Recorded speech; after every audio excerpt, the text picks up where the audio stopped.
Rinengga penggal lumadilin toto adicara lumantar panjenenganipun para parambara sinebut wonten adicara ingkang ginelar panjenenganipun Bapak Sidi sekalian Ibu Sisri. Lumantar bintang budaya ngaturaken nelipur dhumateng panjenenganipun para tamu Al Audio Production Kiki Multimedia Production Sumangga bintang budaya campursari.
Purwakandi lekas pungkasing bahagian ingkang ginelar panjenenganipun Bapak Sidi sekalian Ibu Sisri ngaturaken assalamualaikum warahmatullahi wabarakatuh.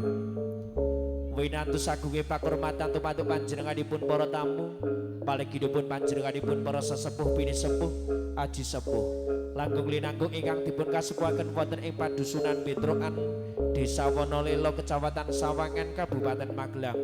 Piyambakipun dhumateng panjenenganipun pangersaning pamrentahan ingkang tasih rumagang karya punapa sampun purna lumebet praja ingkang saduhu kinurmatan. Paligidipun kadang pisan sutresna keluarga ageng panjenenganipun Bapak Ginut sekalian Ibu Narti angadani adicara, keluarga ageng panjenenganipun Bapak Sidi Ibu Sisri angadani adicara dawuhing risang binargya pinanganten sarimbit pun Roro Ayu Lilis Novianti putri panjenenganipun Bapak Sidi Ibu Sisri ingkang pidalem wonten ing padusunan Dusun Betrokan Desa Wonolelo Kecamatan Sawangan Kabupaten Magelang.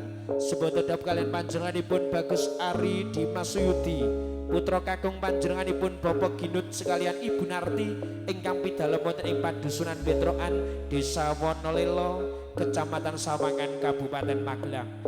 Mugi lumadining tata adicara purwa madya kisananipun tansah manggih kawilujengan kawidatan lir ing sambikala.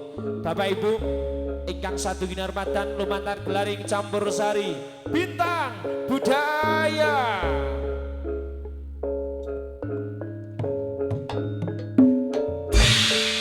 Ingkang mijil saking laladan Seboto Gladak Sari Boyolali ingkang dipun pangarsani dening Raka Mas Widodo ngaturaken nelipur dumateng panjenenganipun para tamu mugia pahargyan ing kalenggahan puniki purwa madya pisananipun tansah manggih kawilujengan kadherekaken Triwidawati pesinden cacah 3 lumantar bintang budaya kebanggaan campur sarine Boyolali setunggal boko setunggal kalaturaken lumantar bintang budaya campur sari ingkang mijil saking laladan Kabupaten Klaten sawanipun lumantar monggo Mbak Lucy bintang budaya Galuh Purwanti Gubuk Cepogo Boyolali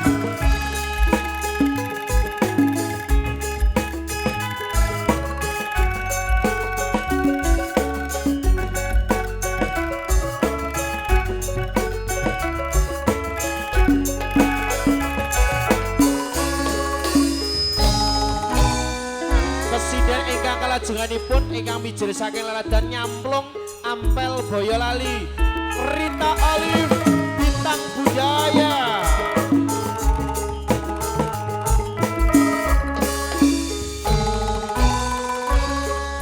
makarya sinarengan lumantar Kiki Kreatif Multimedia sinambung swara lumantar Al Audio Production ingkang mijil saking laladan Jerakah Selo Boyolali kalumantar para kadang-kadang campur sari pamentri budaya bintang budaya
siang puniki kados sampun cetha lumaksana magita-gita sowan wonten laladan Petrokan Wonolela Magelang isih Magelang kene bungah rasane ngati saged sowan wonten pahargyanipun panjenenganipun Bapak Sidi Ibu Sisri sing penting ora lali apa wae kajate campur sarine tetep apa kanca bintang budaya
Laladan Klaten melewati Gunung Merbabu, Gunung Merapi, saged sowan wonten Laladan Bentrokan. Minggu lah kleru nyebut Bentrokan. Sing penting ora lali kanca-kanca matur sembah nuwun makarya ora dhewe. Mbak Lucy kalian Kiki Kreatif Production ingkang mijil saking Laladan Ngeplak Taro Batang Selo Boyolali. Sone Al Audio ingkang dipun pangersani operator saking Mas Bro Raharjo saking Laladan Jerakah Selo Boyolali. Sing penting ora lali sedaya mawon kajate apa to campur sarine kanca Bintang Budaya.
Tepat-tepat jenenganipun para tamu ingkang satu kinurmatan.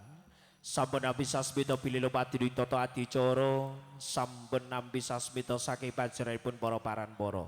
Lupati toto adicara dhawuhing risang binargya pinanganten sarimbit upacara wisudan tali dharma ingkang kawengku panjenenganipun Bapak Sidi Ibu Sisri. Mugia tansah manggih eling-eling pringarsanipun Gusti ingkang hamurba dumadi.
Bismillahirrahmanirrahim. Nuwun kawula nuwun. Assalamualaikum warahmatullahi wabarakatuh.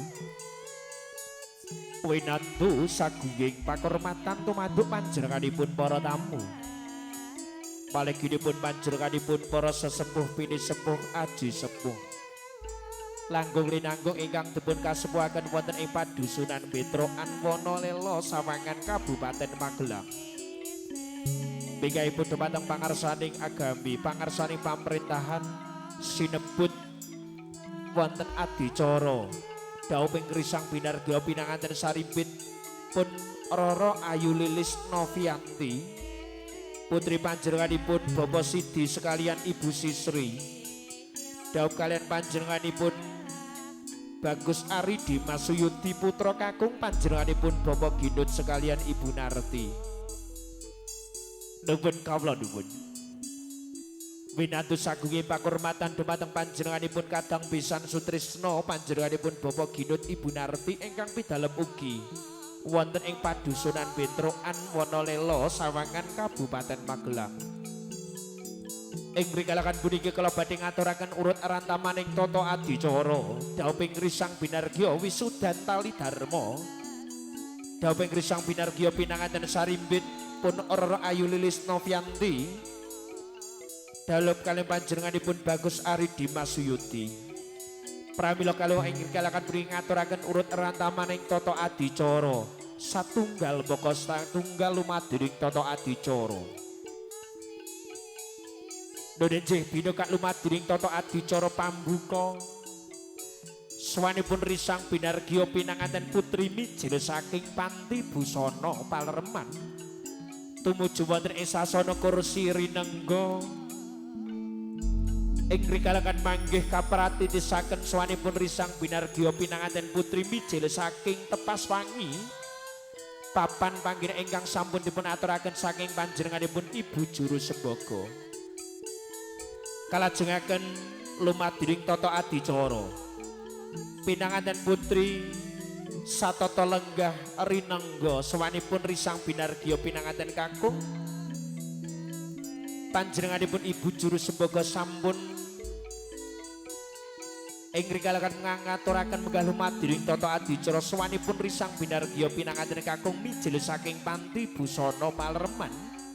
Kalajengaken urut rantamaning Toto Adicara lung tinampining pasrah pinanganten saribit ing panggih. Lung tinampining pasrah minangka kadang cundhaka pasrah panjenenganipun pinanganten kakung ing manggih nyun ugungan. Panjenenganipun ingkang kinurmatan Bapak Supri daya-daya katampi panjenenganipun ingkang kinurmatan Bapak Triyono jinajaran panjenenganipun Bapak Sikam jinajaran panjenenganipun Bapak Timin. Lumadering Toto Adicara kapratitisaken panjenenganipun Ibu Juru Sembaga. Pratitisaken lenggah lumadering Toto Adicara dawuhing Risang Binargya pinanganten sarimbit ingkang sampun dipun aturaken saking panjenenganipun ingkang gamugati kapratitisaken panjenenganipun Ibu Juru Sembaga. Kalajengaken sawanipun para kadang-kadang pramuladi kenging ngaturaken pasugatan dumateng panjenenganipun para tamu. Kalajengaken adicara ulang tahun ing manggih kapratitisaken lumantar prakanca campursari bintang budaya.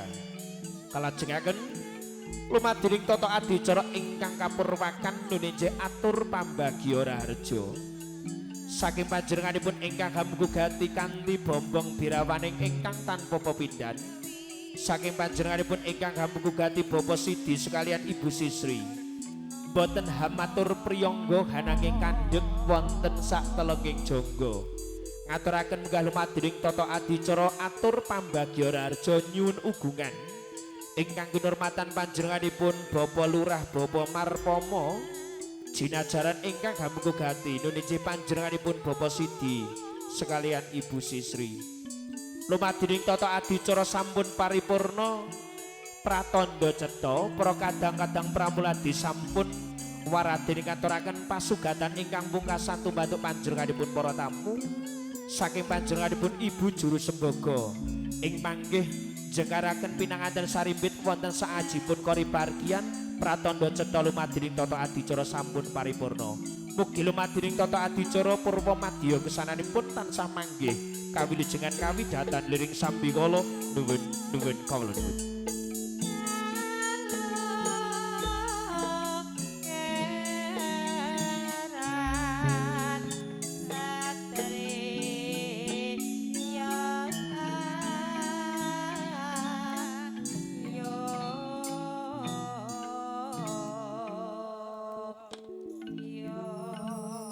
Dumateng panjenenganipun para tamu lumadering Toto Adicara ing rikalaken mriki tinanggidah ngaturaken rantaman lumadering Toto Adicara ing manggih menawi wonten ewa-ewanipun kawula tansah nyuwun tambak jala nidhing pakesambi murih rayuning sedya lumadering Toto Adicara purwa madya kesananipun tansah manggih kawilujengan amin amin Allahumma amin. Dumateng panjenenganipun para tamu, pratandha panjenenganipun Ibu Juru Sembogo sampun sambat anggenipun ngaturaken sawanipun risang binargya pinanganten putri mijil saking Panti Busana Palereman tumuju wonten ing sasana rinengga kadya sesekaran kang manca warna.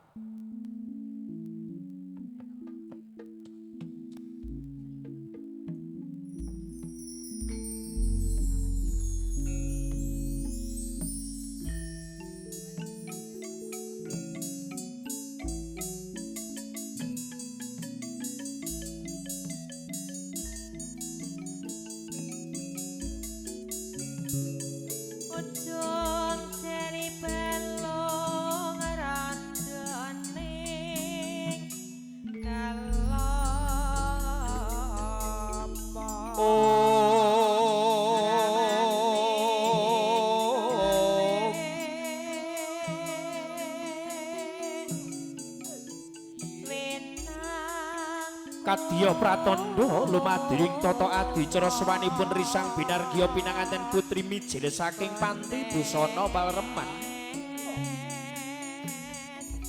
Meradya kaduping samirana manda jengkaring Sri Atmaja pinanganten putri mijil saking Panti Busana Palereman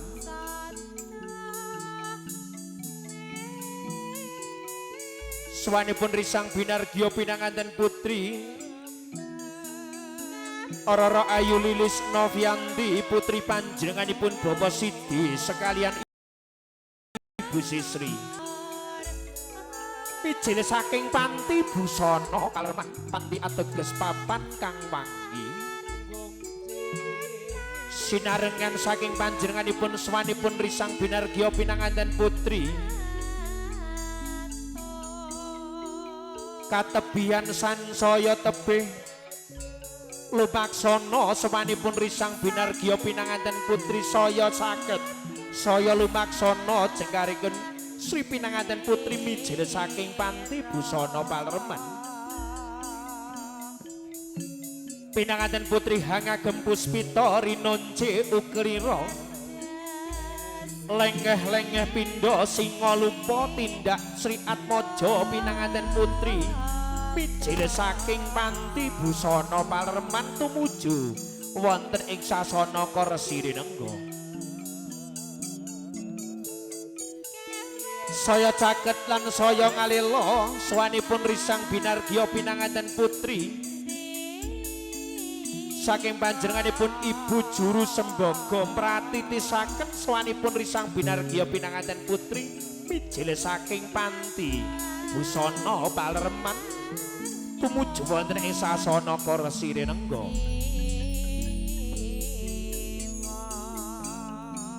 Lon-lonan tindak si Atmaja pinanganten putri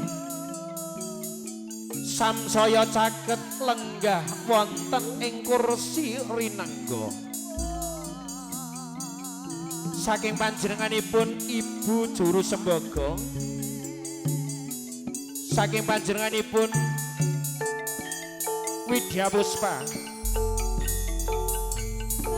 ing panggih pratitisaken munggah lumadri tata adicara sawanipun risang binargya putri.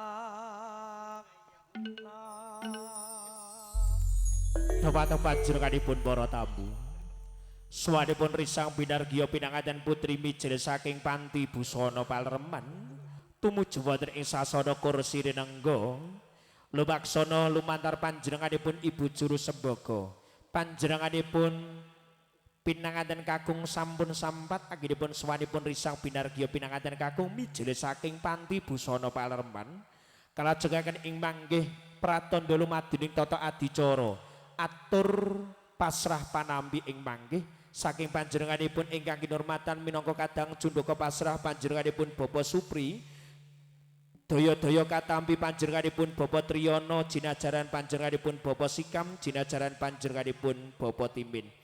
Mugi swanipun risang binargya pinanganten kakung mijil saking panti busana Palerman kadya swanipun kabinayang kare.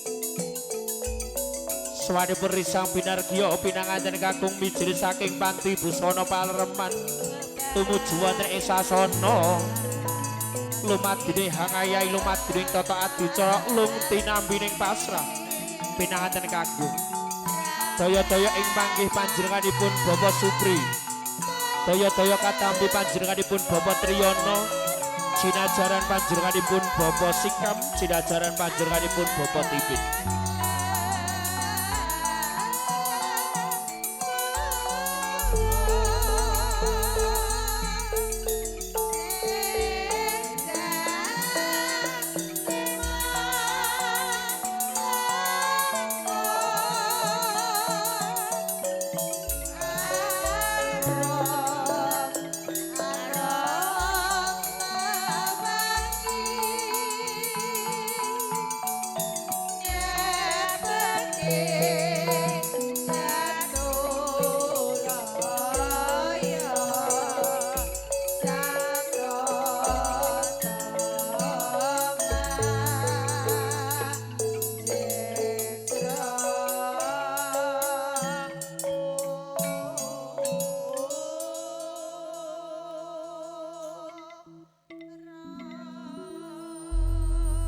Dumateng panjenenganipun para tamu ingkang sadu kinurmatan.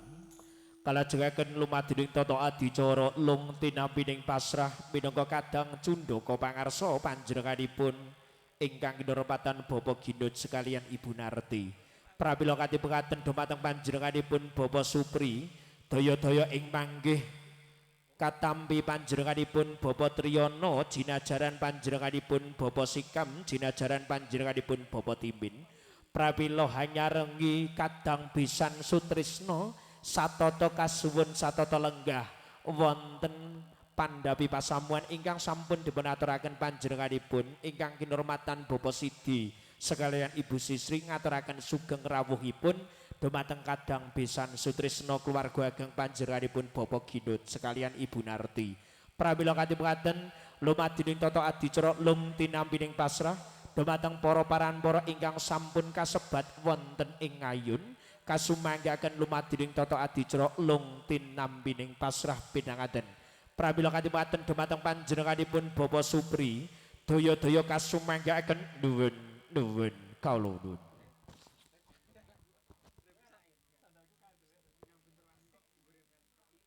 Assalamualaikum warahmatullahi wabarakatuh. Bismillahirrahmanirrahim. Qollah Rabbi srohli syadari wa yasarli amarli wahlul muddatam milisani yahuqahuli amma ba'du. Winantu sagunging pagurmatan para karahayun kawidatan mugya tansah kajiwa sumandha dhateng dika para tamu sadaya. Ngarsanipun para pepunden, para bini sepuh sesepuh ingkang satuhu pono ing pamawas lebda ing pitutur kalebet ing panembah ingkang pantas pinundi saha kinabekten. para priyagung daryaning nono, para surjana surjananing budi, para pangemban pangembating praja, para satriyane negari, minangka pandam panduming para kawula dasih ingkang pantes katuran sagunging pakurmatan. Para piyai, para ngalim, mewah para ulama ingkang sampun paring rinten dalu sumanding wayuning ilahi. Awujud kitab suci minangka dados panuntun kiblating panembah ingkang pantes kita dhereki ugi. Para purna karya lebet praja ingkang menghambak luhuring dharma. Mewah para kadang sutresna, muda werda ingkang sinudarsana. Menapa dene para tamu kakung Sumawana putri ingkang dahat kalenggo nurdaning akrami. Ngarsanipun para kadang pamentri esti luhung ingkang awujudipun krawitan campur sari bintang budaya ingkang satuhu kula tresnani. Lepat luput diagung pangarsama kunjuk jengandika para tamu. Sagunging para lenggah kepareng samya saptata lenggah kanthi hanggana laras. Dening namung tiyang kula koma wantun ngadeg mengayor-ayor sak ngandhapipun tratak pawiwahan wonten ngarsa jengandika para tamu sadaya. Noninjih tiyang kula nyanding dawuh saking panjenenganipun Baba Ginut ingkang kepareng pure nyalirani atur menggababaring sedya ing kalenggahan siang puniki. Namung saderengipun kula nglajengaken hatur sumangga langkung rumiyin ngunjukaken raos puja saha pujiastuti wonten ngarsa dalem Gusti ingkang Maha Suci. Injih angwirasa dalem sampun kersa rumentah dhateng kita sami sehingga kula dalasan jengandika sami kepanggihaken kanthi lulus raharja tebe nir ing sambikala. Sholawat saha salamipun Allah mugi katetepna dumateng mustikaning jagat sesekaring bawana noninjih Kanjeng Nabi Agung Muhammad sallallahu alaihi wasallam ingkang paring syafaat dhateng umatipun sae wonten ing ngalam donya ngantos ndelahan wekdal ing samangke. Mradapa awit saking kepareng panjenenganipun Baba Ginut boten kewawi matur piyambak awit saking bumbunging penggalih. Panjenenganipun Baba Ginut lumantar pribadi kula kepareng hangaturaken salam saha taklim mugi katur wonten panjenenganipun Baba Sidi. Dalasan Biara Agung kanthi kula ikraraken Assalamualaikum warahmatullahi wabarakatuh.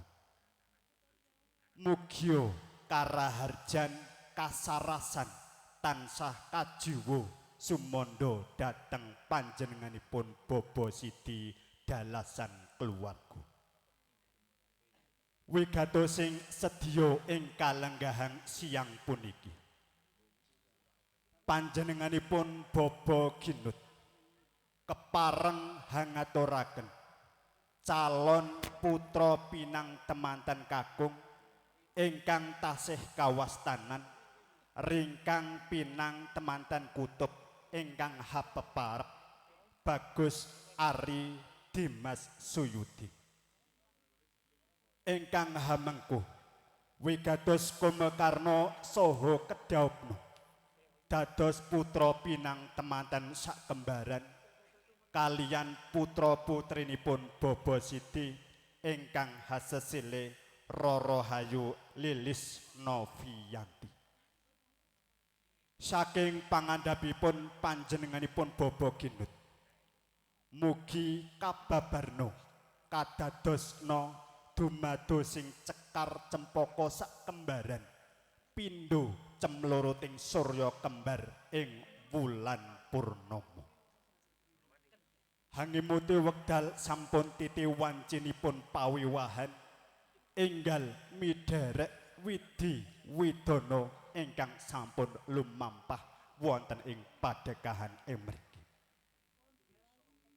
Lan ugi panjenenganipun Bapa Ginut kepareng hangaturaken ingkang naminipun angsul-angsul ingkang sampun wonten wujudipun kangge pratandha raketipun anggenipun samiya bebesanan. Panjenenganipun Bapa Sidi dalasan Ibu Sisri ing mbok bilih sampun paripurna menggah pahaman prasajan wisudan tali dharma. Daya-daya putra pinang temanten sak kembaran badhe kula boyong wonten dalem Wisma